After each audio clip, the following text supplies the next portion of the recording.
When I turned 21, I began my search for a place to call home. Scouring through rental listings, I found a place that fit my budget. It was a 1+1 flat on the top floor of an old apartment building. The best part was that there was a terrace in front of it that was just for me. The apartment's proximity to my workplace was a dream come true. No longer did I have to endure early morning commutes. A short subway ride, and I was already at work. After moving into the apartment, I had the pleasure of meeting my landlady, Mrs. Belkins. She was a charming woman in her mid-70s, with a warm smile that lit up her face. Living downstairs, she took great pride in maintaining the building, and was always pleased when I stopped to chat with her. "How are you today, Mrs. Belkins?" I would ask as we crossed paths in the hallway, and her eyes would sparkle with appreciation at the simple gesture. I had begun to settle into my new home, but occasional moments of unease would creep over me. While relaxing in front of the TV, a strange chill would descend, causing a shiver to run down my spine. On more than one occasion, I could have sworn I heard a faint footstep behind me, but when I lowered the volume, the sound ceased, leaving me with an eerie silence. At times, an inexplicable sensation of being watched would wash over me, causing me to glance nervously around the room. But there was never anyone there.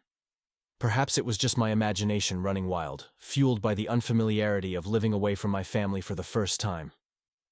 Still, the house didn't quite feel like a home yet.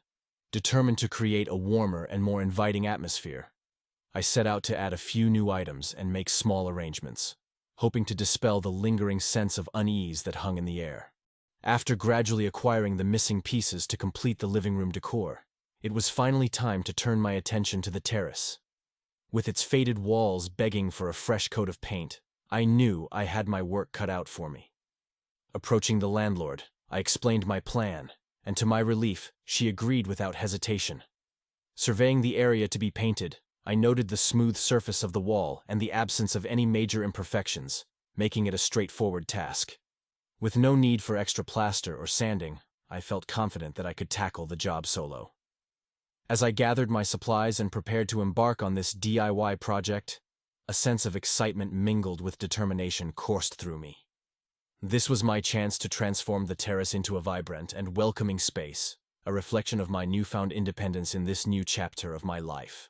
After purchasing the paint and brushes on Friday evening, I returned home and eagerly laid out all the materials in front of the terrace wall, ready to begin painting first thing in the morning. That night, I relaxed in front of the TV, trying to calm my nerves before bed.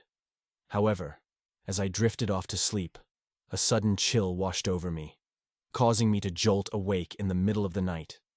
With a sense of unease gnawing at me, I reached for the lamp on my bedside table and flicked it on, casting a warm glow across the room. It was then that I noticed a shadow passing by the window, momentarily obscuring the moonlight. My heart pounding, I hurriedly pulled back the curtain and peered outside, only to see the balcony plant I had purchased swaying gently in the breeze. Relieved, I chalked it up to my imagination running wild in the darkness. After taking a few deep breaths and a sip of water, I reluctantly returned to bed, trying to shake off the lingering sense of unease that had settled over me. I rose early the next morning, eager to begin painting the terrace walls.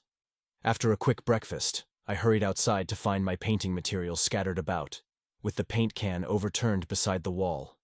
It struck me as odd. The wind hadn't been particularly strong overnight. Shaking off my unease, I gathered the materials and set to work. By evening, I had completed the first coat of paint and decided to wait until the next day for the second coat. Neatly arranging the equipment, I left to meet my friends. The following morning, I woke up later than planned after a late night out with friends. Annoyed at the delay in starting the painting job, I quickly dressed and went outside to check on the equipment. To my dismay, I found that the paint had dried, despite my certainty that I had closed the lid properly the previous evening. Frustration gnawed at me as I realized something was amiss with this job. Determined to finish it, I ventured out to buy more paint. Finding an open shop proved to be a challenge, as many stores had limited hours or were closed for the day. By the time I returned home, it was already past noon. Without wasting any time, I immediately set to work, determined to finish painting the terrace walls. As the hours passed, evening descended, and I found myself still hard at work. Exhausted and hungry, I took a brief break to eat, only to find myself continuing to paint in the dim light of night. Despite my fatigue, I pressed on out of sheer stubbornness. I was determined not to quit until the job was done. In the midst of my work, I suddenly heard footsteps, growing closer with each passing moment. Setting down my brush, I cautiously approached the direction of the sound, which seemed to be coming from the apartment stairs leading to the terrace. Turning on the lamp, I investigated, but found no one there. Chalking it up to fatigue-induced hallucinations, I returned to painting with renewed focus. However, my determination was soon met with another setback, a sudden downpour that dashed my hopes of finishing the job. It felt as though some unseen force was conspiring against me, thwarting my efforts at every turn. Disheartened, I retreated indoors, resigned to the fact that the rain would wash away all my hard work. Distracting myself with some TV and browsing on my phone, I eventually retired to bed, hoping for better luck tomorrow. I awoke in the dead of night to the sound of footsteps echoing from the terrace. Heart pounding, I sat up in bed and fumbled for the night lamp, casting a dim glow across the room. There, at the window, stood the shadowy figure once again, inching closer with each passing moment. My breath caught in my throat as I studied his features. A young man with brown hair and acne scars, his gaze piercing through the darkness. Frozen with fear, I stammered, "Who are you? What do you want?" "Who I am doesn't matter," he said mysteriously. "But you need to stop what you're doing. Leave this place and don't stay here any longer." But why?" I managed to ask, my voice trembling. "Listen to me, and leave this place as soon as possible," he murmured ominously before fading into the night. With a jolt, I awoke from the nightmare, my heart still racing. I glanced at the window, but there was no sign of the mysterious figure. The first light of dawn was beginning to filter through the curtains, casting a soft glow in the room. I chuckled nervously to myself, dismissing the encounter as a product of my overactive imagination. Perhaps it was time to enlist the help of a professional painter to tackle the task at hand. The next day, before returning home from work in the evening, I knocked on Mrs. Belkin's door, the owner of the house who lived downstairs.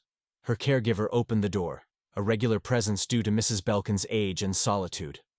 As I inquired about Mrs. Belkin's, she joyfully emerged from the corridor and warmly invited me inside, saying, "Come in, son. Don't stand at the door." Unable to resist her insistence, I entered the cozy apartment. While sipping the coffee they offered, I discreetly examined the living room filled with old items. Mrs. Belkins eagerly shared stories about each piece, reminiscing about the history and memories attached to them.